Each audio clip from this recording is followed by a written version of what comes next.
Nega meni kuzatib yuribsan?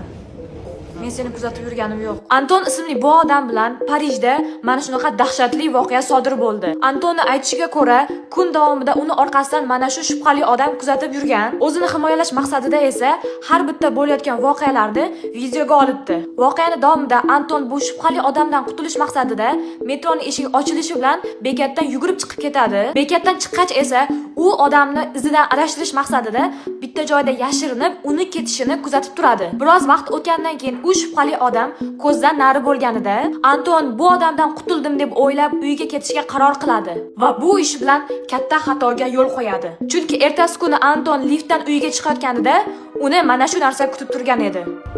Bu kechagi shubhali odam-ku.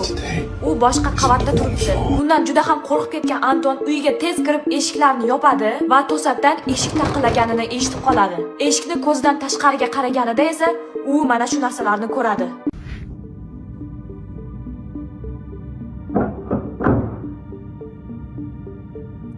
Eshikni och. Iltimos. Eshikni och.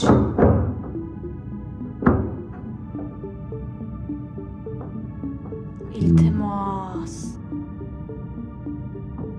Voqeaning davomi to'g'risi umuman kutilmagan tarzda yakunlangan. Agar sizga ham bundan keyin sodir bo'lgan voqealar qiziq bo'lsa, o'zingizning fikringizni kommentariyada yozib qoldiring. Keyingi qismlarni o'tkazib yubormaslik uchun esa bizga obuna bo'lishni unutmang va keyingi videolarda ko'rishguncha